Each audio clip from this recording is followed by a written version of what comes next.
वन्दे भारत मातरम्। ॐ देव शान्ति, ॐ देव शान्ति। अन्तरिक्षं शान्ति, पृथिवी शान्ति, आपः शान्ति, ओषधयः शान्ति, वनस्पतयः शान्ति, विश्वे देवाः शान्ति, ब्रह्मा शान्ति, सर्वं शान्ति, शान्तिरेव शान्ति, सामा शान्तिरेति। ॐ शान्ति शान्ति शान्ति। मातृ प्रणाम। 1 2 3। आज हम सबको भाई साहब का मार्गदर्शन प्राप्त होगा। इससे पहले एक संक्षिप्त परिचय में आप लोगों के सम्मुख उनका रख दूं। माननीय प्रदीप गुप्ता जी, प्रांतीय संगठन मंत्री मेरठ प्रांत। आप मूल रूप से दिल्ली से हैं और दिल्ली विश्वविद्यालय से ही आपने बीकॉम ऑनर्स और सीएस की उपाधियां प्राप्त की।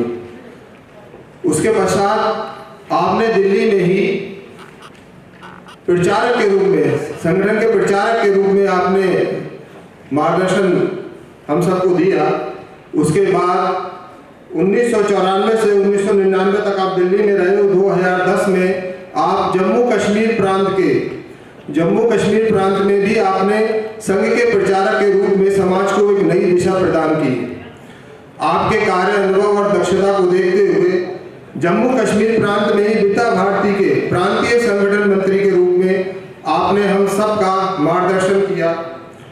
वर्तमान में आप विद्या भारती अखिल भारतीय CSR के रूप में आप हमारा मार्गदर्शन कर रहे हैं और विद्या भारती के अखिल भारतीय अभिलेखाकार के संयोजक भी हैं। पिछले 1 वर्ष से आप मेरठ प्रांत के प्रांतीय संगठन मंत्री के रूप में आपका मार्गदर्शन हमें मिल रहा है। तो ये भाई साहब का एक संक्षिप्त परिचय था। इसके बाद मैं इस विद्यालय के आदरणीय प्रधानाचार्य जी से आग्रह करूंगा कि वो भाई साहब का स्वागत करने का कष्ट करें।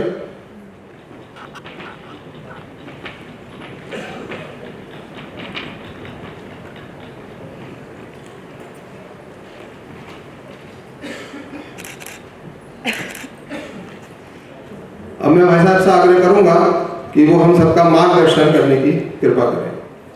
जय ज्ञानदायिनी माँ सरस्वती, चराचर जगत में व्याप्त ओम, नित्य वंदनीय भारत माता के चरणों में प्रणाम। यहाँ सभी को मेरा नमस्कार। आज अपना जो विषय है वो हम सबसे ही जुड़ा हुआ है। हम सब लोगों को अगर एक शब्द में बोलना हो तो हम शिक्षक हैं, आचार्य हैं, अध्यापक हैं और क्या क्या कहलाते हैं हम लोग? हैं? गुरु। और थोड़ा हायर हो जाए तो फिर वो इंस्ट्रक्टर, गाइड, कोच, मेंटर, अंग्रेजी में चलते हैं ना शब्द ये, हैं? ट्यूटर।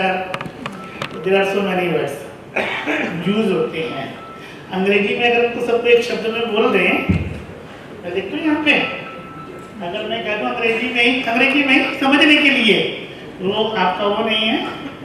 हम सब क्या है? टीचर सब है ना।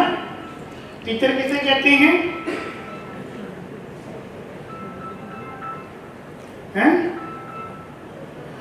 टीचर किसे कहते हैं? जो पढ़ाता है? और उसी में थोड़ी सी स्पेलिंग चेंज कर दो ना तो टीचर का बन जाता है टीजर। टीजर किसे कहते हैं? हाँ जी, क्या करता है? जो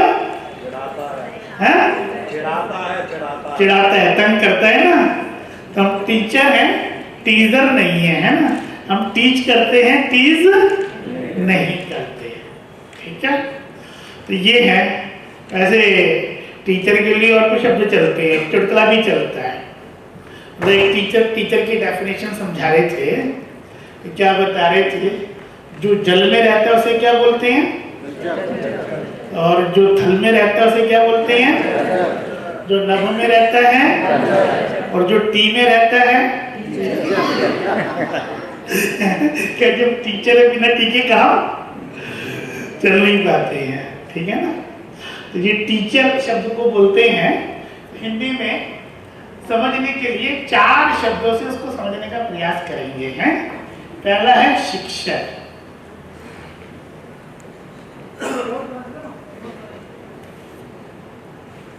शिक्षक,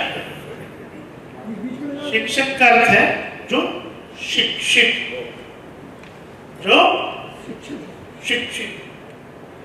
तो जो शिक्षित होगा वही तो कुछ सिखा पाएगा, जो शिक्षित नहीं होगा वो क्या सिखाएगा। शिक्षित। एक तो हम अपने सब्जेक्ट जिसको पढ़ाते हैं उसकी पढ़ाई तो हम सबने की है, ग्रेजुएट होंगे, पोस्ट ग्रेजुएट होंगे, बीएड होंगे, एमएड होंगे, किसी ने एमफिल भी की है, पीएचडी भी की है, ये भी है ना, है? एक तो वो है हमारी क्वालिफिकेशन। शिक्षक में एक शब्द आ गया क्वालिफिकेशन। और क्या क्या चीजें जुड़ती है शिक्षक के साथ में? पर्सनालिटी। पर्सनालिटी, पर्सनालिटी से मतलब व्यक्तित्व। वो तो हिंदी अंग्रेजी का हिंदी ट्रांसलेशन हो गया है ना।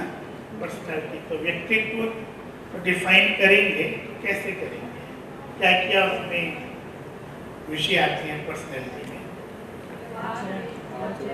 हैं?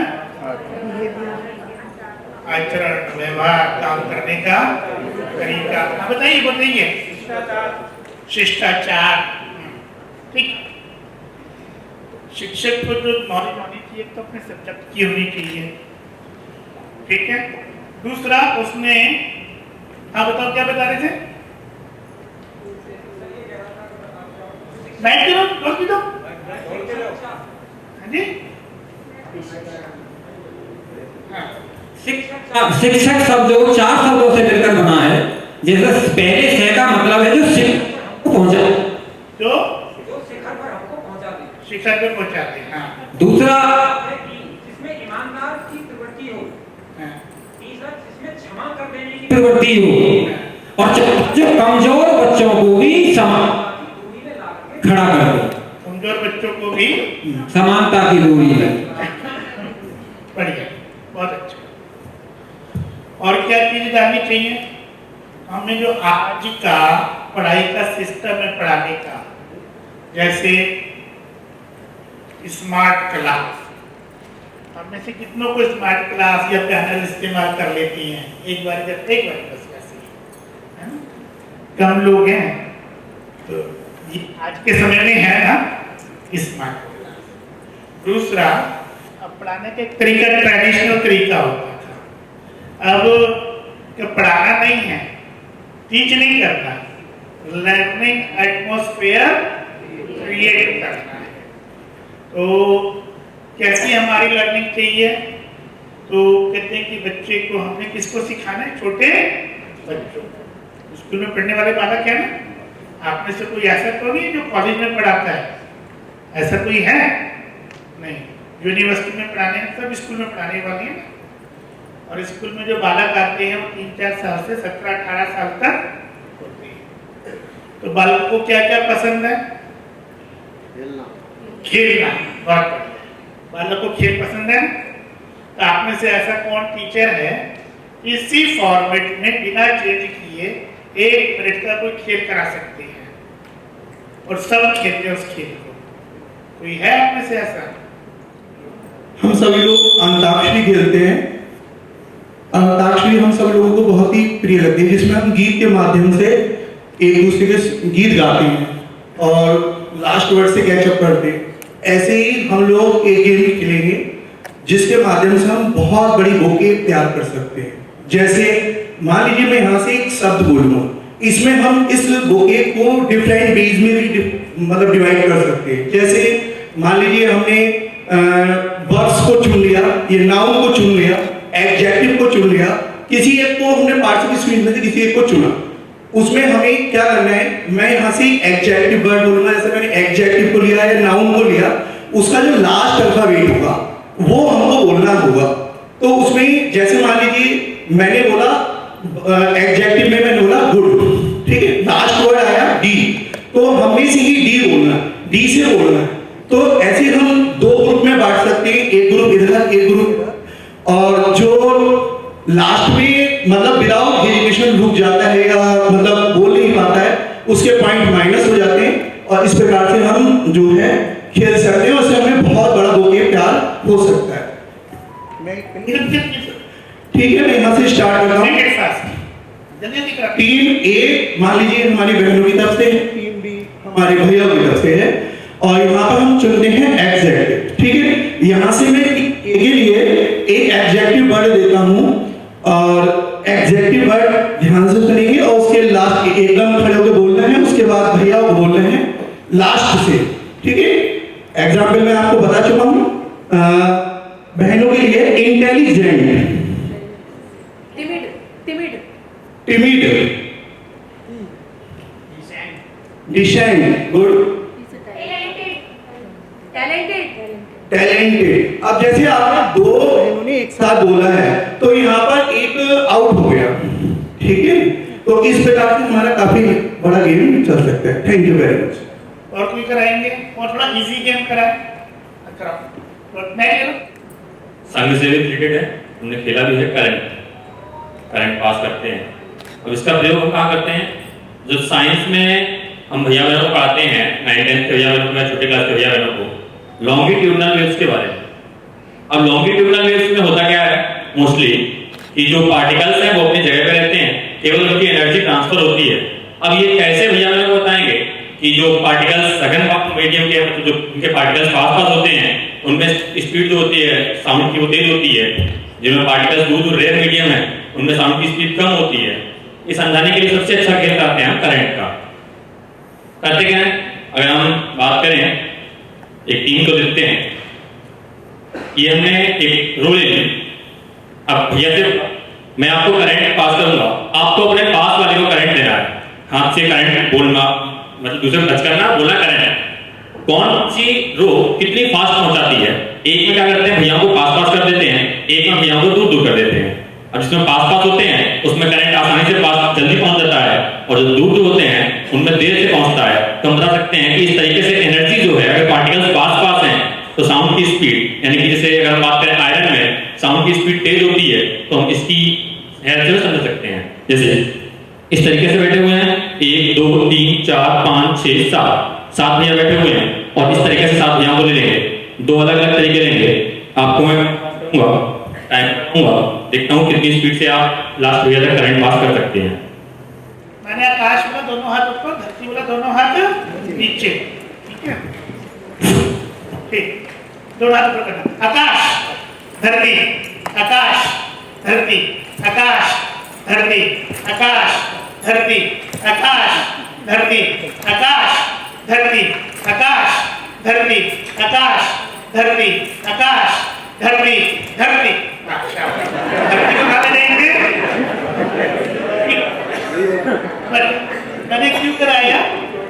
एक बार हम कोई ऐसा 10 20 25 खेल हमारे दिमाग में हो जिनमें सब लोग एक साथ खेल सकें। ठीक है ना? सिलेक्टेड लोग खेलेंगे, कुछ लोग खेलेंगे, वो एक विषय। ठीक, ऐसे हमें 20 25 30 खेल हम बैठे बैठे बिना फॉर्मेशन चेंज किए करा सकते हैं। फिर बालकों को क्या पसंद है?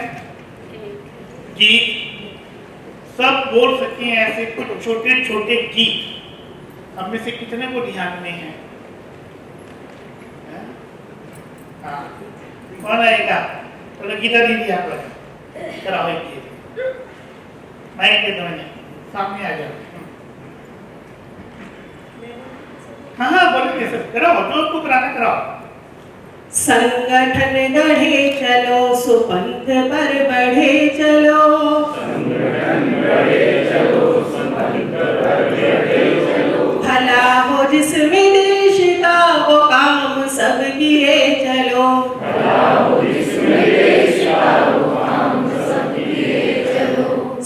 संगठन गढ़े चलो सुपंथ पर बढ़े चलो।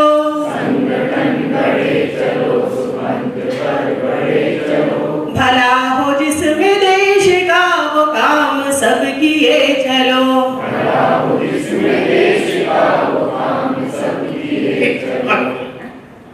और छोटे बच्चों को कराने वाला कोई गीत छोटे बच्चों के लिए। हम बच्चे हैं काम देश के, हम ही एक दिन आएंगे। हमें न कोई छोटा समझे, हम ही बड़े बन जाएंगे। हमें न कोई छोटा समझे, हम ही बड़े बन जाएंगे।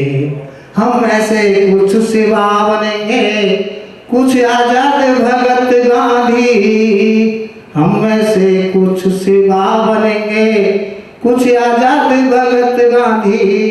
कोई बनेंगे लाल बहादुर, कोई बनेंगे लाल बहादुर। रोकेंगे बढ़ती आंधी, राष्ट्र प्रेम का सच्चा व्रत हम जीवन में अपनाएंगे। हमें न कोई छोटा समझे, हम ही बड़े बन जाएंगे। जय हिंद जय भारत। एक गीत बच्चे बड़ा गाते थे ना, छोटा बच्चा जान के हमको। एक मैं बोलता हूँ, मेरे पीछे बोलना है। छोटे बच्चों के लिए गीत है।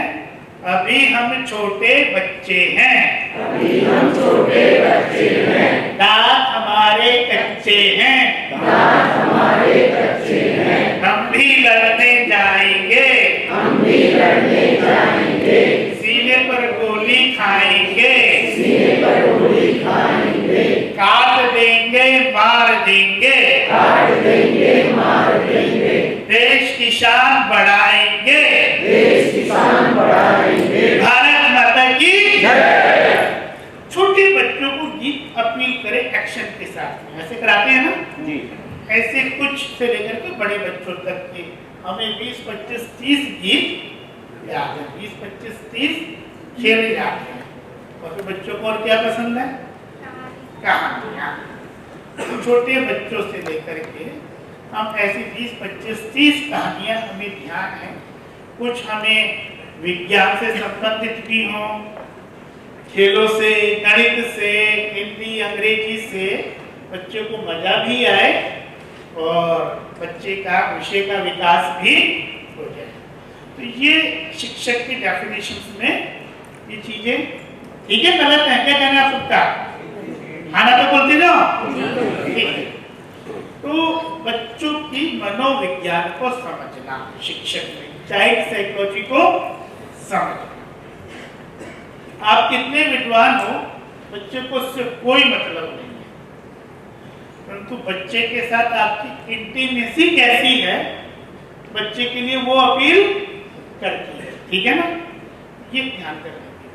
फिर हम टीचर हैं, शिक्षक बोला है ना, तो हमें क्या क्या होना चाहिए? सब्जेक्ट नॉलेज है, चाइल्ड साइकोलॉजी को जानते हैं, बच्चों के मतलब के खेल, गीत, कहानियाँ हमें ध्यान में हैं। फिर आज के समय की जो टीचिंग टेक्नोलॉजीज हैं उनको हम जानते हैं, करंट अफेयर्स को हम जानते हैं, जो बातों को बता सके उनके मतलब की बातें। ठीक है। अब ऐसे छोटी छोटी 2-3 बात मैं पूछ लेता हूँ अपने देश के बारे में। भारत का एरिया कितना है? किसके ध्यान में? Total area of the India, हाँ जोर से बोलना। 32 लाख 87 और ठीक बोल रहे हैं। ठीक है, ठीक हो गया, हो गया। ठीक है। लोकसभा की सीटें कितनी है? 543। फिर चुनाव होता है, सीट कितनी है लोकसभा की? 543 पर चुनाव होता है। 2 सीटें नॉमिनेट होती है। कौन सी है वो 2 सीटें? एंग्लो, ठीक है ना। राज्यसभा में सीटें कितनी है?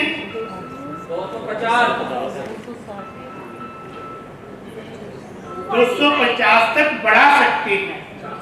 एट प्रेजेंट में कितनी शेड्यूल्ड में है? 245। चुनाव कितनों पर होता है? 243 पे नहीं होता है। बारह को छोड़ के और सभी पे ही। तो बताओ ना कितनों पे होता है? आप ये बताओ कितनों पर होता है? 233 पर। 12 कौन होती है? नॉमिनेट होती हैं, ठीक है ना। अब अपने देश के बारे में जानना, अपने प्रदेश के बारे में जानना, ये छोटी छोटी बातें, ठीक है। तो अभी G7 समिट कहाँ पर होना है? कनाडा। हाँ, तो ये क्या बात है? करंट अफेयर्स हमें मालूम है। WHO की फुल फॉर्म क्या है? WHO की? UNO की फुल फॉर्म क्या है? UNSC की फुल फॉर्म क्या है?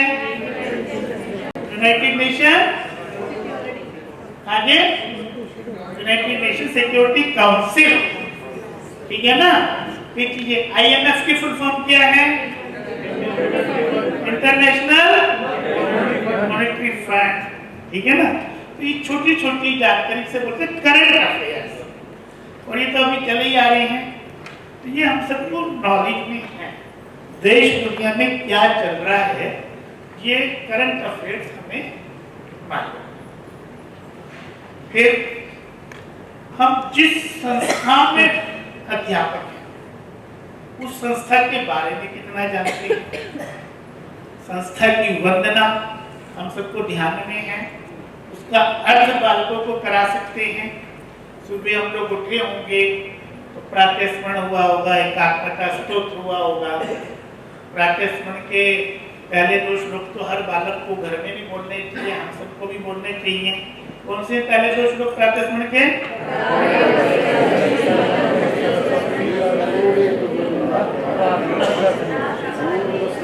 कराग्रे वसते लक्ष्मी, करके आगे भाग में किसका वास है? कर मध्य सरस्वती का, कर मूले भगवान, प्रभाते कर। क्या क्यों करना चाहिए? हमने लक्ष्मी माने क्या? धन। सरस्वती माने क्या है? ज्ञान। गोविंद माने क्या? भगवान। धन को पाना है, ज्ञान को पाना है, गोविंद को पाना है, उसके लिए क्या करनी पड़ती है? आराधना, तपस्या, कर्म करने पड़ती हैं। और कर्म किसके द्वारा होते हैं? हाथों के। तो हमने सुबह हाथों का दर्शन करना है, और इनसे नेगेटिव कर्म कराने की पॉजिटिव करानी है। अल्टीमेटली गोल किया है ईश्वर प्राप्ति। ईश्वर प्राप्ति के लिए कर्म, तो सुबह उठते ही हमें जो संकल्प करना है, हमें किसे पाना है? ईश्वर को पाना है। तो फिर हम दूसरे श्लोक में किसकी आराधना करते हैं? समुद्र वसने पर्वत स्तन विष्णु पत्नी आकाश। हमने जो भी कर्म करना है किसके ऊपर करना है? हवा में तो नहीं कर सकते ना, धरती पे पाँव रखना है। तो धरती जो है हमारी माता है, विष्णु की पत्नी है। पाँव रखने से पहले उससे क्षमा मांगे, ठीक है ना। इसका अर्थ हमें मालूम है, बालकों को करा सकते हैं।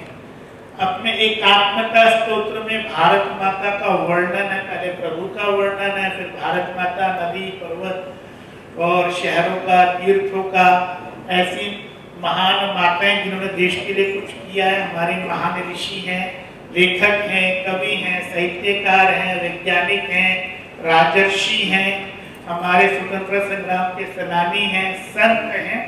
उन सबका 33 श्लोक में वर्णन किया हुआ है, वो हमें मालूम है। हम बातों को उनके बारे में बता सकते हैं, ऐसे लोगों की जीवनियों के बारे में बता सकते हैं। तो ऐसे विद्या भारती में हम जो सीखते हैं, विद्या भारती की जो विशेषताएं हैं वो हमें सब मालूम है, और हम अपने स्कूल में करा सकते हैं, बता सकते हैं। संक्षेप में बता रहा हूँ, बहुत सारा है विषय। फिर नियम कायदे मालूम है विद्या भारती के, क्योंकि विद्यालय में 2 नियम कायदे चलते हैं और दोनों आवश्यक हैं। विद्या भारती के भी संस्थान समिति बनाती है, और एक सरकारी रूल्स एंड रेगुलेशन भी, ठीक है ना। वो हमें सब इसको जानता है। तो इसका मतलब हो गया इतना सब जानने के लिए कि हमारे लिए प्यारी चीज हो गई कि हम शिक्षक हैं, यानी हम शिक्षित हैं, ठीक है ना। हम ये सब चीजें जानते हैं। जब हमें शिक्षक बन गए, ठीक है, तो पढ़ाना क्या है बालकों को, वो आएगा, है ना। दूसरा शब्द है अध्यापन।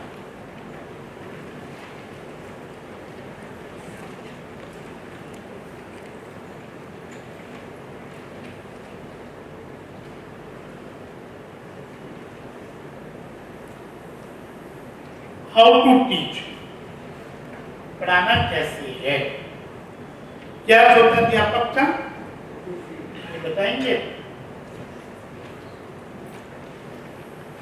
अध्यापक का अर्थ है जो अध्ययन करके पढ़ाता है। मूल शब्द अध्ययन है, उसके बाद अध्यापक शब्द आया है। तो जो अध्ययन करके पढ़ाता है, अध्ययन करके पढ़ाने का मतलब क्या हुआ, स्वाध्याय और जो समय के साथ परिवर्तन हुए उनका अध्ययन करके, स्वाध्याय करना और जो समय के साथ आज की आवश्यकता है परिवर्तन हुए उनके अनुसार प्लान, ऐसे कर दीजिए आपका। और कौन बताएंगे, हाँ ठीक बता रहे, और बताओ। और चाइल्ड साइकोलॉजी को रीड करते हुए उसके अकॉर्डिंग अपना स्टडी क्लास में टीचिंग करना है चाइल्ड साइकोलॉजी के अनुसार, बढ़िया। और बोलो, लेसन प्लान बनाना। हाँ बताओ, थोड़ा जोर से बोलो ना। लेसन प्लान बनाकर, हाँ, पाठ योजना पहले से बनाकर आना, ये कहना ना। इतनी अच्छी बात आप क्यों धीरे धीरे बोल रहे हो, जोर से बोलो ना। और बोलो, विषय को रोचक बनाकर पढ़ाना, ठीक, बहुत बढ़िया। आपने आज खड़ा किया था पीछे, जब भाई कहते हैं ऐसे, मैं समझे वैसे कुछ बता रहे हैं। ठीक है, और कुछ बताना किसी ने, हाँ बताओ दीदी। पूर्व ज्ञान से जोड़ते हुए, पूर्व ज्ञान से वर्तमान विषय को जोड़ना, ये कहने ना। हाँ, इधर से आवाज आई थी, एक्टिविटीज बेस्ड लर्निंग, क्रिया आधारित शिक्षा। हाँ बताइए। बच्चों की जिज्ञासा पूर्ण करने, बच्चों की जिज्ञासा जागृत करने, जागरूक करना, बच्चों, हाँ, सरल से कठिन की ओर ले जाना, सरल से कठिन की ओर लेके जाना। हाँ बताओ दीदी। एक विषय को दूसरे विषय से जोड़कर पढ़ाना, एक विषय को आर्ट इंटीग्रेशन जिसे बोलते हैं। हाँ बताओ। सभी छात्रों को समान रूप से लेके चलना, कौन कमजोर है, कौन उत्तम श्रेणी में है, उनको समानता का अवसर देना। Fast learner, average learner, slow learner, सबको जो है एक घातक पे लिया, ठीक है ना। हाँ, अभी साथ खड़ा किया था, सब्जेक्ट को आसपास की गतिविधियों से डेली लाइफ से जोड़ना। हाँ बताओ। विषय के साथ सहायक सामग्री को बहुत ज्यादा ही जोड़ना, विषय के साथ सहायक सामग्री को जोड़कर, बढ़िया। और प्रॉब्लम सॉल्विंग एटीट्यूड पैदा करना, प्रॉब्लम सॉल्विंग एटीट्यूड तैयार करना है, ठीक। हाँ बोलो। LTM से पढ़ाना, learning teacher material, learning teaching material तैयार करना। हाँ, टॉपिक से संबंधित व्यवहारिक उदाहरण प्रस्तुत करना, टॉपिक से संबंधित व्यवहारिक उदाहरण प्रस्तुत करना, बहुत बढ़िया। हाँ, रोल प्ले है, ठीक, अभिनय करवाना है। और बोलो। तो ठीक है, आप सबने जो बताया बिल्कुल ठीक बताया। और ये कब करोगे, जब स्वाध्याय करेंगे, जब हम इसका पहले पाठ योजना, और उसका भी जो पहला पक्ष है वो शायद आगे आएगा। पाठ्य पुस्तक में जो टेक्स्ट बुक होती है, वो टेक्स्ट बुक क्यों लिखी गई है, उसमें वो फॉरवर्ड बोलते हैं उसे, जो लिखा हुआ होता है। कई जगह वो आमुख लिखा हुआ होता है, फॉरवर्ड है, आप उसे पढ़ते हैं, उसमें ये लिखा होता है कि ये टेक्स्ट बुक क्यों लिखी गई है, हम इससे बच्चों को क्या सिखाना चाहते हैं।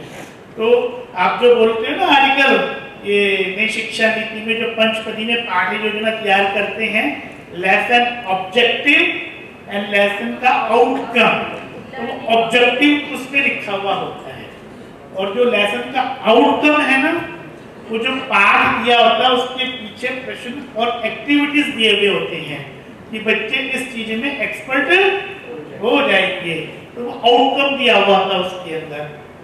ऐसे आप में से आमुख पढ़ना, और कई किताबों में खासकर ये मैथ्स और साइंस में ज्यादा होता है, कई जगह लेसन से पहले नोट फॉर द टीचर या टीचर्स पेज ऐसा एक दिया हुआ होता है। किसी ने देखा है वो? आपने देखा है, आपने देखा है, आपने देखा है? इधर से किसी ने नहीं देखा है? देखा है? तो उसमें वो लेसन के बारे में लिखा होता है कि लेसन को पढ़ाते समय क्या पढ़ाना है, क्यों पढ़ाना है, किन बातों का ध्यान रखना और क्यों बच्चों से क्या अपेक्षा उसमें है। ठीक है ना? तो ये सब बातें आपने जो बताई, जो पहले स्टडी करता है, पाठ योजना तैयार करता है और पाठ योजना तैयार करते समय जो सब बातें आपने बताई कि अपने बच्चों को पढ़ाना है और क्लास में अलग अलग तरह के बच्चे हैं, कोई फास्ट लर्नर है, कोई एवरेज लर्नर है, कोई स्लो लर्नर है। उन सब के हिसाब से फिर वैसी एक्टिविटीज तैयार करनी है, उस हिसाब से अपने मटेरियल तैयार करना है, उस हिसाब से क्लास में हम उसके अंदर खेल क्या करा सकते हैं, उसके अंदर कहानी क्या सुना सकते हैं, गीत कौन सा करा सकते हैं, क्लास में एक्टिविटीज कौन सी करा सकते हैं। उन्होंने कहा कि रोल प्ले करवाना, खासकर ये हिंदी अंग्रेजी की कहानियां होती है ना, इनमें कई लोग अभिनय करवाते हैं बच्चों से उस कहानी के ऊपर, क्लासरूम में अभिनय करवा लेते हैं। कई लोग खासकर के इसमें सोशल स्टडी में, साइंस में क्विज कॉन्टेस्ट करवाते हैं। आपने पाठ पढ़ा दिया और क्लास के अंदर 5-6 टीमें बना दी। पहले राउंड के अंदर टीचर सवाल पूछेंगे टीम ए से, टीम बी से, टीम सी से। दूसरे राउंड में टीम ए टीम बी से सवाल पूछेगी, टीम बी टीम सी से सवाल पूछेगी, टीम सी टीम डी से सवाल पूछेगी, ऐसे वाइस वर्सा चलता चला जाएगा। तो क्विज कॉन्टेस्ट में क्या रहती है, क्लास क्या रहती है, अलर्ट रहती है कि रोल प्ले में क्या रहती है, अलर्ट रहती है। कई जगह स्टोरी टेलिंग कंपटीशन है, कई पोएम टेलिंग कंपटीशन है, कई खासकर ये बड़ी क्लासेस में कई लोग 6-7 में भी ऑनवर्ड्स करवा देते हैं। लेसन पढ़ाया और ग्रुप बना दिए, क्या उस ग्रुप के लेसन के ऊपर क्या करो, डिस्कशन करो। और जब लेसन डिस्कशन करते हैं तो बच्चे का अंडरस्टैंडिंग लेवल डाउन हो जाता है ना, बढ़ जाता है। कैसे बढ़ेगा? क्रिटिकल थिंकिंग करेगा, क्रिटिकल थिंकिंग करेगा, एनालिटिकल थिंकिंग करेगा, है ये क्रिटिकल करेगा, क्रिटिकल भी करेगा, अगेंस्ट भी दोनों हो जाएगा, है। सर कोलैबोरेशन होगा, ग्रुप में स्टडी होगी तो और पॉइंट्स भी निकल कर आएंगे, और पॉइंट्स में निकल कर आएंगे कई जगह। और बच्चे भी क्लास लेते हैं, टीचर ने आज क्लास ली, अगले दिन 5 बच्चे उस 5 एस्पेक्ट को 5-5, 7-7 मिनट के अंदर क्लासरूम में जैसे टीचर पढ़ाता है ऐसे पढ़ाएंगे। ऐसे कोई करवाता है उसमें से? 1 2 3 4 5 6 भाई लोग ज्यादा करवाते हैं, टीचर ने भी हाथ खड़े कर दिए हैं, कुछ दीदियां भी करवाती हैं। और एक एग्जाम्पल मैं दे रहा था, मैं दिल्ली के एक स्कूल में गया था तो वहाँ पे बच्चे 7वीं क्लास के बच्चे एक लाइन में घूम रहे थे, पूरा स्कूल विजिट कर रहे थे, जैसे ना इंस्पेक्शन होती है। तो प्रिंसिपल के रूम में गया था तो मैंने पूछा, ये बच्चे देखो मैं ऐसे लाइन लगा के पूरा स्कूल विजिट कर रहे हैं। प्रिंसिपल ने कहा कौन सी क्लास के बच्चे, पता करवाता हूँ। 7th क्लास के बच्चे, किसका पीरियड है, अंग्रेजी के टीचर का पीरियड है। तो अंग्रेजी के टीचर को बुलवाया, भाई ये बच्चे क्यों घूम रहे हैं क्लास स्कूल में। तो उन्होंने माई स्कूल पर ऐसे लिखना है, तो ठीक है ये घूम क्यों रहे हैं, ये पूरे स्कूल में घूम करके इस समय जो स्कूल में एक्टिविटीज है ना उसको नोट कर रहे हैं। क्लासरूम में टीचर पढ़ा रहे हैं, लाइब्रेरी में बच्चे पढ़ रहे हैं, प्लेग्राउंड में बच्चे खेल रहे हैं, म्यूजिक रूम में म्यूजिक सीख रहे हैं, साइंस लैब में प्रैक्टिकल कर रहे हैं, कंप्यूटर लैब में कंप्यूटर सीख रहे हैं, ठीक है ना। प्रिंसिपल रूम में बैठे हैं, ऑफिस के अंदर भी कुछ काम चल रहा है, तो ऐसे ये स्टाफ रूम में बैठकर टीचर कॉपी चेक, ऐसे सब पॉइंट्स जो है ना और बच्चे नोट कर लेंगे। तो फिर कितने पॉइंट नोट करेंगे? नहीं, फिर इनको कहा है कि आप सुबह जो स्कूल में आते हो और स्कूल से जाते हो तो दिन भर में क्या क्या एक्टिविटीज तुम करते हो। सुबह स्कूल में आते हैं, वंदना होती है, वंदे जनगणमन होता है, क्लासरूम में जाते हैं, तो आप जो डिफरेंट एक्टिविटीज करते हो और छुट्टी तक, वंदे मातरम तक, वो ये सब नोट करेंगे।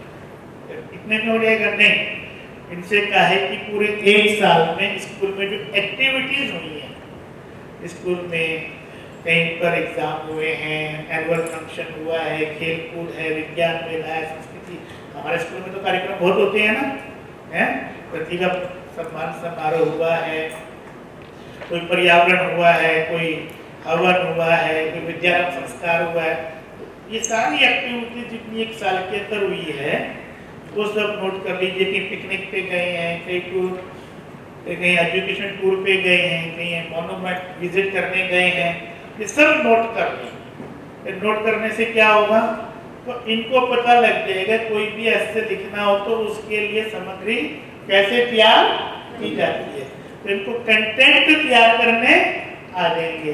कंटेंट तैयार करने से फिर इनको ये तो पता लग जाएगा कंटेंट तैयार हो गए हैं, तो उनको अब लिखना कैसे वो हम इनको बताएंगे।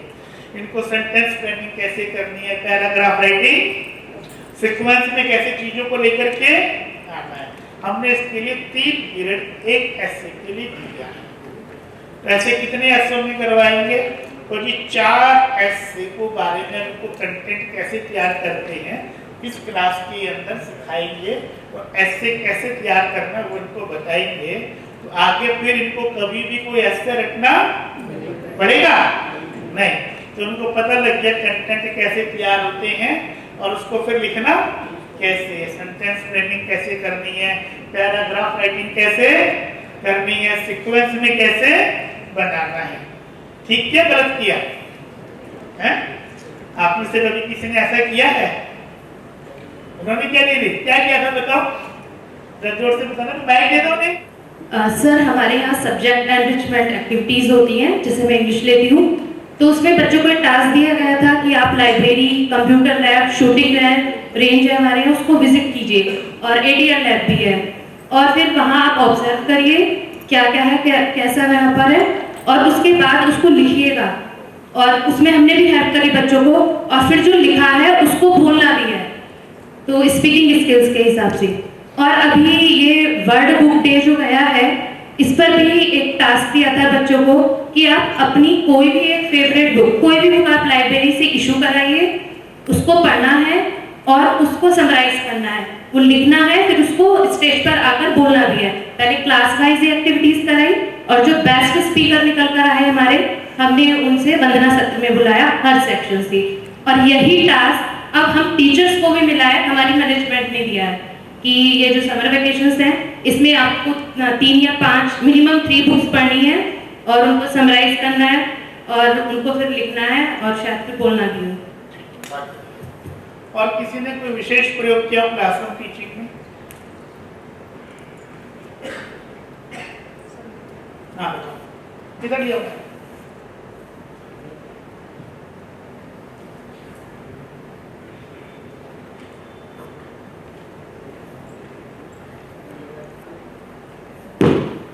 सुप्रभात, मैं एक्सटर्नल 1 के एग्ज़ाम लेने के लिए गई थी 12th क्लास का। तो वहाँ पर जो फिजिकल एजुकेशन के जो बच्चे होते हैं जिन्होंने ले रखी होती है, वो क्या अलग अलग इवेंट्स लेते हैं। तो मैंने पहले बच्चों से कहा कि वॉलीबॉल किसने ले रखा है, इस तरीके से पूछा उनसे किस किस इवेंट्स के बच्चे हैं। वॉलीबॉल के बच्चे निकाले मैंने, और सामने फील्ड बना हुआ था, क्योंकि मेजरमेंट प्रॉपर है या नहीं, इस फील्ड में नेट लगा है नहीं, एंटीना है क्या, कुछ उनसे पहले मैंने ये पूछा, पहले आप सब दौड़ कर जाए। जिन बच्चों ने एक इवेंट ले रखा है वॉलीबॉल, वो बच्चे दौड़ कर गए, और मैंने कहा आपको 5 मिनट तक वहाँ देखना है कि इसमें क्या कमियां हैं, और फिर आप मुझे बताकर आएंगे कि जो आपने याद किया है, जो तैयार किया है, उसके अकॉर्डिंग क्या ये ठीक है। बच्चे दौड़ कर गए, और वहाँ जब लौट कर आए फिर उन्होंने मुझे बताया आकर कि उसमें सर एंटीना, मैडम एंटीना लगा हुआ है या नहीं लगा हुआ है, या सर्विस लाइन कहाँ से है, एंड लाइन, तो ये इंडिकेटर लाइन कहाँ पर है, या प्रॉपर वे में है कि नहीं है, नेट कितना बड़ा है, जो मतलब यानी कि पोल बाहर होना चाहिए अंदर, उसका डिस्टेंस कितना है, ये सारी बातें फिर उन्होंने मुझको बताया। और किसी ने कोई प्रयोग किया हो तो हमें तो पहले वो फिर वो 1 by 1 जल्दी आके सामने वहीं से बता दो। सर हमारे स्कूल में 4th और 5th क्लास के लिए ये एक्सपेरिमेंट किया गया था कि एग्जाम मुख्य क्लास में टेस्ट चल रहे थे उनके, तो बच्चों को बच्चे खुद ही से कॉपी मतलब लेंगे और खुद ही से अपना एग्जाम करेंगे वो, और अगर किसी को सेकंड कॉपी की ज़रूरत भी पड़ रही है तो सीट से उठकर जाएंगे और खुद से ही लेके सारा वो अरेंजमेंट जो था वो टीचर का नहीं था, सिर्फ बच्चों ने ही किया था। और उनकी ऑनेस्टी देखी गई थी, उनकी पर्सनैलिटी डेवलपमेंट कितना है उनके अंदर, कितनी वो ऑनेस्टी से कितना डिसिप्लिन में रह के वो उस चीज़ को कर रहे हैं कि नहीं कर रहे हैं। तो इस एक्सपेरिमेंट में हम लोग सक्सेसफुल भी हुए थे। नीचे से वो कैमरे में देखा जा रहा था और बाहर से टीचर उनको वॉच कर रहे थे। और एक टीचर्स डे पे भी हम लोग करते हैं कि फिफ्थ क्लास के बच्चों को हम लोग टीचर बना देते हैं और सारी टीचर्स बाहर बैठे रहते हैं, तो वो कैसे उस बच्चे जो होते हैं वो क्लास को कैसे मॉनिटर कर रहे होते हैं एज अ टीचर, कैसे उनको वो कर रहे होते हैं। तो वो हमारा एक्सपेरिमेंट काफ़ी क्वेश्चन पेपर मेकिंग हमने बच्चों से करवाई थी, बच्चों को पैराग्राफ दे दिया था, उसमें बच्चों को फिल अप क्वेश्चन आंसर ये सब उन्हीं से करवाए थे कि आपके बनाए हुए जो क्वेश्चंस हैं वही हम अपने एग्जाम पेपर में रखेंगे। फिर बच्चे बहुत सारे एक्साइटेड भी थे, उन्होंने बहुत अच्छे अच्छे क्वेश्चंस निकाल कर दिए थे। उधर जो लास्ट में हम खड़े थे भैया खड़े हो जाओ, अभी जाएंगे वो आपके पास।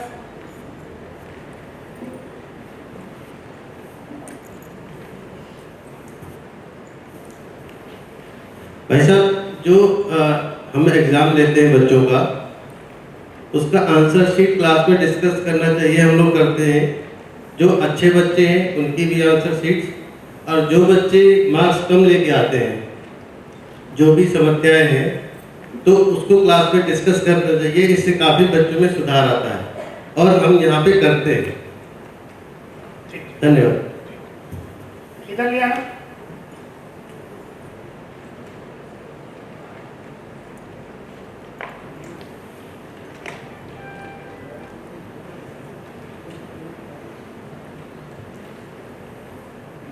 हमारे स्कूल में फ्रूट ब्रेक स्टार्ट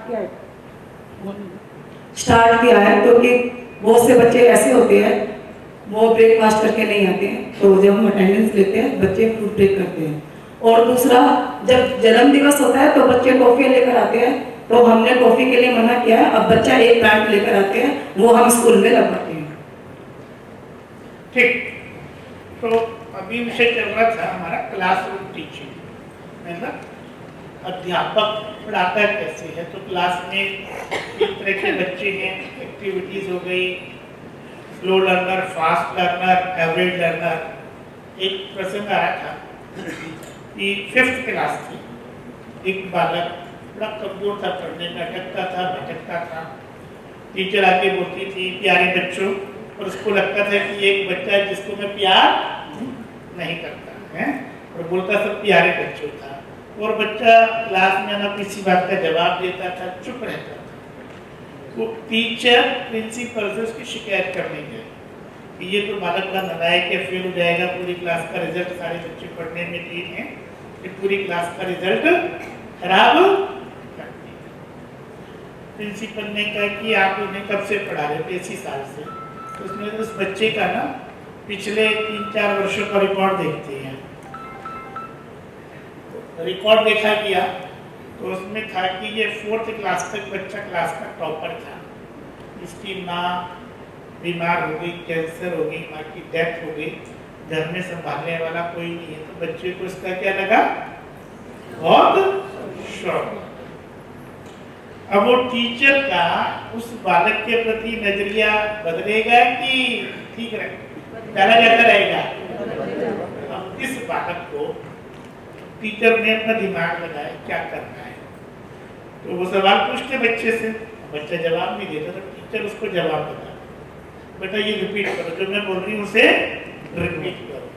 बालक धीरे धीरे रिपीट करता, पूरी क्लास से ताली बजाओ। देखो उसने अच्छा हुआ, सब बच्चे ताली बजाओ। 2-4 बार ऐसे किया, बड़ा टीचर का उसको बच्चे को क्या मिल गया? सपोर्ट मिल गया। बच्चे का जो पुराना कॉन्फिडेंस था, और 2 महीने बाद बच्चा सारी तैयारी करके आने लगा। टीचर्स डे आ गया तो बच्चा अपने घर से एक वो लेकर आया, जैसे कड़ा बोलते हैं, क्या बोलते हैं, उसके मोती भी आधे से ज्यादा निकले हुए थे। और टीचर को बोल के देता है कि ये मेरी माँ का है, ये मैं लेके आया हूँ। टीचर ने सबके सामने उस कड़े को तैयार किया। तो चला गया बालक स्कूल 5th तक था। 15 साल बाद वो टीचर भी रिटायर हो गया, बुजुर्ग थी। 15 साल बाद उसको एक इनविटेशन कार्ड आता है, एक डॉक्टर की शादी हो रही है, उसमें आपने जरूर आना है और एयर टिकट दिए हुए आने जाने के। वो टीचर जाती है तो बालक बड़ा खुश हो जाता है, वो डॉक्टर बन गया। कहते हैं कि मैं सबको बोल रहा था कि आज सबको अपनी माँ से मिलवाऊंगा, तो ये मेरी माँ है स्कूल के अंदर, जिस टीचर ने मेरे को दोबारा कॉन्फिडेंस दिया और मैं आगे बढ़ पाया। तो क्या होता है क्लासरूम में, हमने बालकों को एवरेज और स्लो लर्नर जो बालक हैं उनको कहते हैं ना एक लेवल पे लेके आना है। आप सब बता रहे हैं ना, क्लासरूम टीचिंग में हमने किस बात का ध्यान रखना है कि बालक की इमोशंस हर्ट भी नहीं हो और बालक की डेवलपमेंट भी होती रहे। आप ध्यान भी रखें, उसकी इमोशन हर्ट नहीं करना, नेगेटिव बात नहीं बताना, बालों को प्रोत्साहित करना, बालक की बात को सुनना। गलत बात भी बोल रहा है तो एकदम टोकना मत। तो बालक 2 कारणों से नहीं बताते। एक तो टीचर सबके सामने बोल देगा गलत है। आज के बालक इंसल्ट फीलिंग करते हैं। दूसरा सबके सामने डांट देगा, तो वो भी आज के बालक क्या फील करते हैं। क्लास ऑफ टीचिंग में हमने बालक को कहीं भी ये फीलिंग्स नहीं होने देनी। हमारे यहाँ पे आगे बोर्ड क्लासेस भी होती हैं, हमने उनका रिजल्ट भी इम्प्रूव कराना होता है। उसके लिए हम लोग क्या प्लानिंग करते हैं, तो एक तो क्या करते हैं, हमने हवा डाल देते हैं। बोर्ड क्लास है स्कूल भी और घर वाले भी।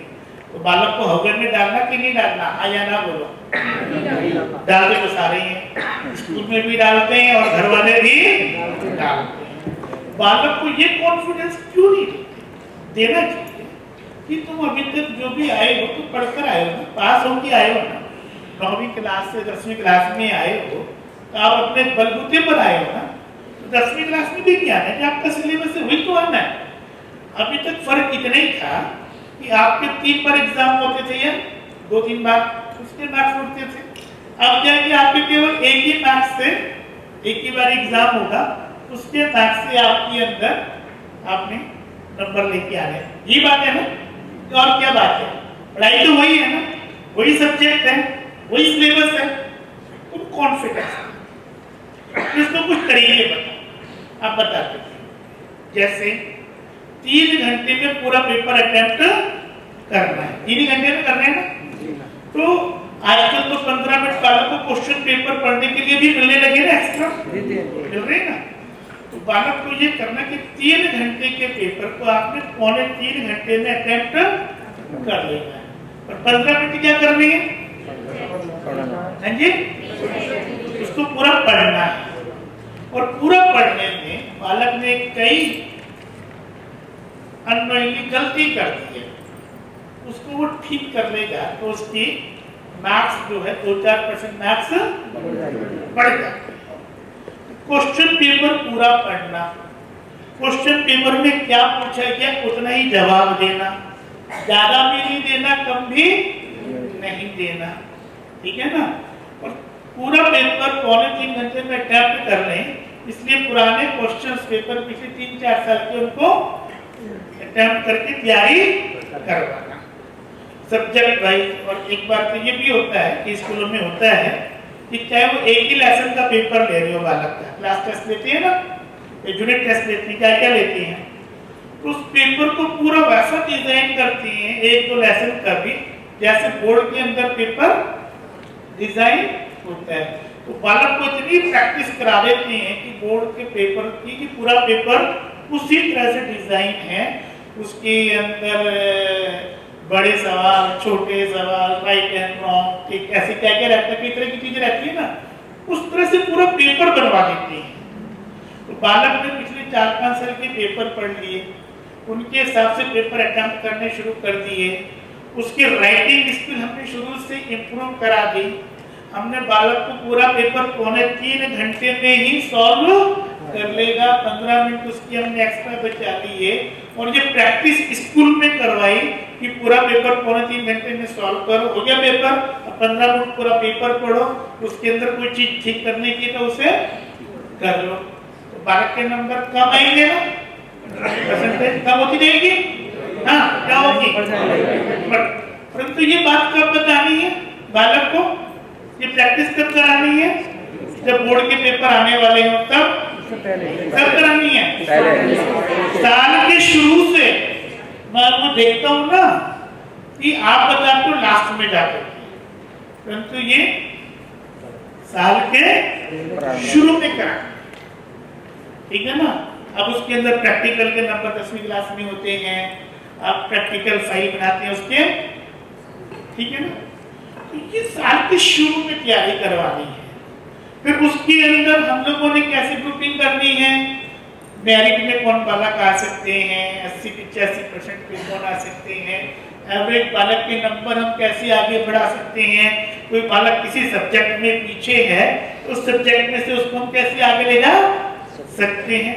परंतु ये अगर पूरी प्लानिंग साल के शुरू में होगी और हमें एक बालक के बारे में मालूम होगा, ठीक है, तो बालक को अव्वल बनाने की बजाय थोड़ा सा होमवर्क टीचर और प्रिंसिपल ने भी करना है, ठीक है। और घर वालों को भी, उनके जो पेरेंट्स है ना, एक तरह से उनका उद्बोधन प्रबोधन करना, काउंसलिंग करनी है कि बालक पे हवा नहीं बनाओ, बालक को उसकी पढ़ाई में क्या करो, सहयोग करो। आप जितने भी ये टॉपर अब आए हैं 10वीं 12वीं में, आपने उनके इंटरव्यू सुने होंगे, तो 3-4 बातें बड़ी कॉमन है। पूरे साल की प्लानिंग की हमने, रेगुलर स्टडी की, ये आएगा ना। फिर उन लोगों ने ट्यूशन कितनी पढ़ी होती है, कोई बताएगा? Self study. ट्यूशन पढ़ने वाला पास हो जाता है, मार्क्स भी अच्छे लाता है, मेरिट में नहीं है। क्यों ऐसा क्यों होता है, कौन बताएगा? हाँ बताओ। उसके पास पर्याप्त समय नहीं बचता। ठीक, एक बात और बताओ। हाँ बताओ। खुद पढ़ते हैं तो हम उसे डीपली मतलब पढ़ेंगे, बट अगर कोई और बताएगा तो कुछ पॉइंट मिस हो जाते हैं। ठीक, वो डीपली कौन? हाँ बताओ। दूसरे पे डिपेंड हो जाता है कि वो जितना कराएगा उतना ही करेगा। बहुत बढ़िया। कॉन्फिडेंस। ट्यूशन, हाँ बोलो। ठीक, हाँ पढ़ने से बच्चे का रुचि पैदा जागृत होती है। ठीक, क्योंकि ट्यूटर जब पढ़ाता है तो दिमाग किसका लग रहा है? ट्यूटर का। और बच्चा खुद पढ़ रहा है तो दिमाग किसका लग रहा है? बच्चे का लग रहा है। तो ज्यादा नंबर ट्यूटर के दिमाग से आएंगे कि बच्चे के दिमाग से आएंगे? बस ये आदत हमने डलवा दी कि सेल्फ स्टडी करके अपना दिमाग लगा के, और जितने भी मेरिटोरियस हैं उन्होंने अगर ट्यूशन पढ़ी भी होगी, एक आध सब्जेक्ट में एक आध पर्टिकुलर टॉपिक की पढ़ी होगी, ऐसे हर सब्जेक्ट की पूरी ट्यूशन पढ़ी होगी, ऐसा कहीं सुनने में आया आपको? आप उनके इंटरव्यू ध्यान से सुनना। फिर अगली बात बोलेंगे कि स्कूल में टीचर का सपोर्ट था, घर में हमारे, ऐसी उनकी 5-6 बातें कॉमन आती है। आप सारे इंटरव्यू देख लीजिए, मैं भी देख रहा था, इस बार अखबारों में भी आए थे, टीवी में भी आए थे। तो हमने अपनी पढ़ाई को कैसे डिजाइन किया, क्लासरूम टीचिंग को, एक्टिविटीज बेस्ड भी है, प्ले वे भी है, जॉयफुल तो है ही है, और हमारी क्लास का हर बालक का लेवल हमने ऊपर उठा दिया। जितना उसका स्टडी का लेवल था बालक का, हमारे क्लास में हमने उसे कहीं ना कहीं आगे पहुंचाया है। और ये कब होगा? जब हम लोगों ने अपने सब्जेक्ट की बहुत अच्छी तैयारी की। अपने सरसंघ चालक थे चौथे प्रोफेसर राजेंद्र सिंह, वो एमएससी में पढ़ते थे, तो उनका वाइवा लेने प्रोफेसर सीवी रमन, बहुत बड़े साइंटिस्ट आए थे। और जब उन्होंने प्रोफेसर राजेंद्र प्रोफेसर तो नहीं बने थे, राजेंद्र सिंह ही थे, उनका जब वाइवा लिया तो वाइवा लेने के बाद में अंग्रेजी में एक सेंटेंस बोला, examinee knows much better than examiner. ये जो परीक्षार्थी है ये परीक्षक से ज्यादा अच्छा जानता है। सीवी रमन ने डॉक्टर राजेंद्र सिंह जी के लिए। फिर वो इलाहाबाद यूनिवर्सिटी में प्रोफेसर हो गए, प्रोफेसर राजेंद्र सिंह बनकर। वो कहते थे मैं जब भी क्लास में पढ़ाने जाता था तो पूरी तैयारी करके क्लास में पढ़ाने जाता था। इसी कारण से मेरी अपने विषय में तैयारी अधूरी रह गई, नहीं हुई, तो उस दिन में क्लास नहीं लेता था, मैं जनरल गपशप लगाता था। वो जिनके बारे में प्रोफेसर सीवी रमन कहते हैं कि examiner knows much better than examiner, वो प्रोफेसर राजेंद्र सिंह कहते हैं कि मैं भी क्लास में जाने से पहले पूरी तैयारी करता था। कहते एक बार और ध्यान रखता था कि सब्जेक्ट तो वही पढ़ाना होता था, परंतु पढ़ने वाले छात्र हर बारी बदलते थे, नए आते थे। तो ये छोटी छोटी बातें हैं, बारीक बातें हैं, जिनका हम लोगों ने ध्यान शुरू से रखा, क्योंकि यह माध्यमिक के भी टीचर बहुत जाने ना, बोर्ड क्लासेस में से आप में से कौन पढ़ा रहे हैं 10वीं 12वीं में, ठीक है ना, इस बात का भी ध्यान रखा है। फिर मैंने एक स्कूल में देखा, वो ये 9वीं से रेगुलर यूनिट टेस्ट होते थे। अब यूनिट टेस्ट का रिजल्ट सीधा प्रिंसिपल के पास जाता था, तो प्रिंसिपल कंपेयर करते थे पिछले यूनिट से इस यूनिट में सब्जेक्ट वाइज नंबर कम आए, ज्यादा आए, बढ़े, और जिस बालक के नंबर से लगता था लो एवरेज है, उस बालक को बुलाकर प्रिंसिपल पर बात करते थे कि बेटा क्या कारण है, टीचर का पढ़ाया हुआ समझ में नहीं आ रहा, तुम्हारे घर में दिक्कत है, तुम्हें सब्जेक्ट समझने में दिक्कत आ रही है, क्या कारण है मुझे बताओ। प्रिंसिपल एक तरह से काउंसलिंग करते थे। जहाँ प्रिंसिपल नहीं करते थे वहाँ उन्होंने 2-3 सीनियर टीचर अपॉइंट किए हुए थे। टीचर के स्कूल में बहुत बालक होते हैं ना, तो बालक की काउंसलिंग करो, तो ये काउंसलिंग भी साथ साथ में होती थी। अब प्रिंसिपल से बालक की डायरेक्ट बात हो रही है तो बालक का लेवल डाउन होगा कि अप होगा? अप होगा ना। ये बातें हैं, बाकी तो आप सबको पढ़ाते हैं, बाकी ये विषय भी आएंगे, क्लासरूम टीचिंग बहुत बड़ा विषय है, ठीक है ना, तो इसमें बड़े सारे विषय आते जाएंगे। अगला विषय जो अध्यापक के साथ में जुड़ा हुआ है वो तीसरा है आचार्य। तो जो आप पर्सनैलिटी की बातें कर रहे थे ना, व्यक्तित्व की बातें कर रहे थे, जिसमें आएगा आचार्य, जो अपने आचरण से सिखाता है उसे आचार्य बोलते हैं।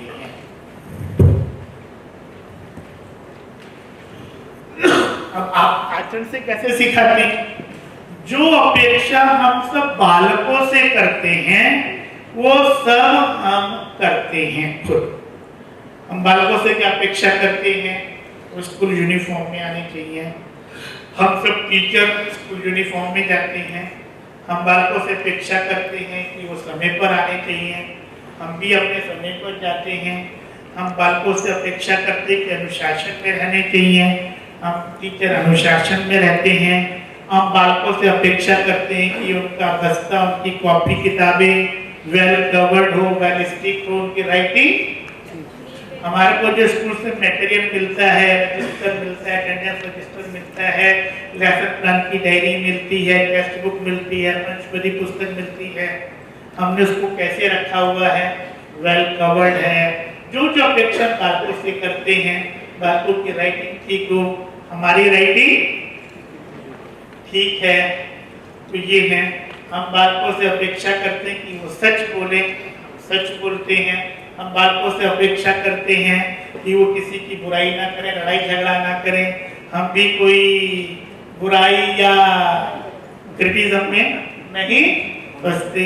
हम बालकों से अपेक्षा करते हैं कि वो स्कूल में जो भी उनको एक तरह से आज्ञा का पालन, ओबीडियंस उनकी बढ़नी चाहिए। तो ऐसे हमें स्कूल में जो भी काम असाइन होते हैं, जो भी ड्यूटीज अलॉट होती हैं, हम उसको ओबीडियंटली करते हैं, पूरे मन से फुलफिल करते हैं। बालक टीचर को बड़ी गहरी दिखता है, ठीक है ना, हैं? और आज के बालक जब आप पढ़ते थे आप भी टीचर को बड़ी माइन्यूटली देखते थे ना, हैं? तो अब तो आज के बालक आपसे एडवांस है कि क्या लगता है? एडवांस है ना। तो बालक बड़े प्यारी नजरों से देखता है टीचर को। और आप लोग जब पढ़ते थे तो फिर ऐसे टीचरों के निकनेम रखते थे, हैं? और बालकों ने फिर आपके भी निकनेम रखे होंगे, कईयों को पता होंगे, कईयों को बालक पता भी नहीं लगने देते, ऐसा होता है ना। तो हम पूछूंगा तो नहीं, पर कितनों के निकनेम रखे हुए हैं, ठीक है ना। तो बालक बड़ा सटीक रखते हैं, बड़ा प्रैक्टिकल नाम रखते हैं टीचर्स के, ठीक है। ऐसी सब बातें रखते हैं। एक विषय तो ये है, दूसरा ये है कि हम सब्जेक्ट टीचर तो हैं, स्टूडेंट टीचर भी है क्या। स्टूडेंट टीचर का मतलब है कि हम जिन बालकों को पढ़ाते हैं उनके गुणों के बारे में जानते हैं, उनके दोषों के बारे में जानते हैं, उनकी फैमिली बैकग्राउंड के बारे में जानते हैं। हम बालक को कितना जानते हैं जिससे हम पढ़ाते हैं। और कई बार प्रॉब्लम चाइल्ड है तो उसकी ये प्रॉब्लम क्यों है, हम उस प्रॉब्लम को आइडेंटिफाई कर पाते हैं। आइडेंटिफाई करने के बाद में उसको हम सॉल्व कर पाते हैं। बालक के साथ हमने रिलेशन कैसा बनाया है, आत्मीयतापूर्ण है, बालक के साथ हमारा फ्रेंडली एटमॉस्फेयर है, तो ये सब चीजें डिपेंड करती हैं। तब हम आचार्य बनते हैं कि हम बालक के साथ कैसा जुड़ते हैं। अगर हम बालक के साथ जुड़ते हैं, फिर बालक टीचर के साथ जुड़ता है, फिर बालक टीचर की खराब बात नहीं बताएगा, बालक टीचर की कौन सी बातें बताएगा, अच्छी बातें बताएगा। वो बालकों में वो टीचर लोकप्रिय हो जाता है, वो फेमस हो जाता है। और ऐसे बहुत टीचर लोकप्रिय होते हैं, बालक उनके आसपास ही मंडराते रहते हैं। खासकर छोटे बालक अपने मन की बात, अपने घर की बात टीचर को बताना चाहते हैं। अब टीचर ने उनकी बात सुन ली तो उनके लिए टीचर अच्छा है, डांट दिया चुप बहुत बोलता है, तो बालक के लिए वो टीचर बेकार है। तो ये छोटी छोटी बातें होती हैं, हम बालक को कितना जानते हैं, समझते हैं। और जब हम बालक को समझते जानते हैं और बालक की प्रॉब्लम को आइडेंटिफाई करते हैं, तो कौन सी फिल्म आई थी, तारे, आप में से कितने लोगों ने देखी है? अच्छा, दीदियों ने ज्यादा देखी, भाइयों ने कम देखी है। सबको देखनी चाहिए, YouTube पे अवेलेबल है। कि टीचर ने एक ऐसा बालक जो घर वालों के लिए भी प्रॉब्लम था, जो स्कूल वालों के लिए भी प्रॉब्लम था, क्लास में फिसलती था, उसकी प्रॉब्लम को आइडेंटिफाई किया, उसको सॉल्व किया, तो वो प्रॉब्लम चाइल्ड क्लास का टॉपर बन गया। यही ना तारी जमीन पर, तो वो हम सबको देखनी चाहिए। तो हम अपने आचरण से बालक को सिखाते हैं, तब हम आचार्य बनते हैं। हम बालक की डेवलपमेंट में क्लासरूम से बाहर और क्या क्या एक्टिविटीज करा पाते हैं, तो हम बालक को सिखाते हैं। हम जो संस्कार पक्ष अपने विद्या भारती के स्कूलों में चाहते हैं, वो सारा उसमें आता है क्या, यानी वंदना है, भोजन मंत्र है, मातृ भारती है, शिशु भारती है, को करिकुलर एक्टिविटीज सारी की सारी इसमें जुड़ती हैं। तो ये सब चीजें हम आचार्य अपने आचरण से बालक को सिखाते हैं, तब हमारे यहाँ से बोलते हैं कि वो क्या बन गया, आचार्य। तो बालक उससे भी पढ़ता है।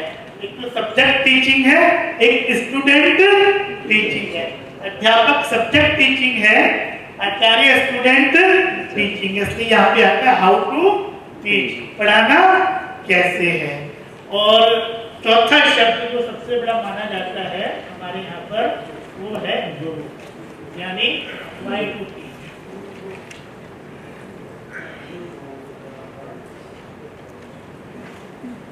क्यों पढ़ाना है, तो हमारे यहाँ कहते हैं गुरु का अर्थ क्या है, गु माने अंधकार, गुरु माने दूर कर देना। तो जीवन में से अंधकार दूर करके क्या भर देता है, प्रकाश भर देता है। पुरुष को पुरुषोत्तम बना देता है, नर को नारायण बना देता है, यानी कुल मिलाकर के एक अच्छा इंसान बना देता है। जो हमारे विद्या भारती के लक्ष्य में भी है, कैसा बालक बनाना है वैसा बालक बना देता है, वो गुरु कहलाता है। हमारी भारतीय परंपरा, भारतीय संस्कृति में अगर सर्वाधिक सम्मानित शब्द कोई है तो वो गुरु। गुरुर ब्रह्मा गुरुर गुरुर गुरुर साक्षात तस्मै श्री गुरुवे, यानी भगवान मान लिया गुरु को है। और केवल भगवान नहीं माना है, कबीर दास ने तो और क्या दिया, गुरु गोविंद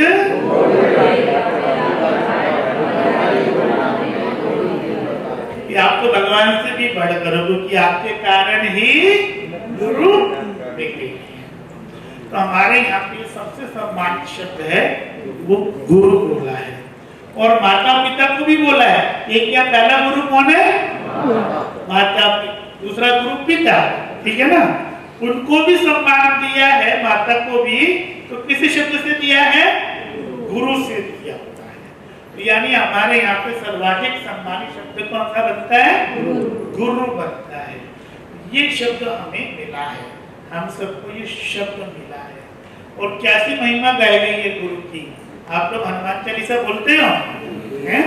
तो हनुमान जी की वंदना कर रहे हैं, परंतु वंदना तो कर रहे हैं हनुमान जी की, और कह रहे कृपा कैसी करो, जैसे गुरु करते हैं। जय जय जय कृपा करो, जय जय किसकी कर रही हैं? तो हनुमान जी को क्या बोल रहे हैं? कृपा कैसे कर दी है आपने? जैसे गुरु करते हैं, यानी श्रेष्ठ इंसान बना दीजिए, श्रेष्ठ बालक बना दीजिए।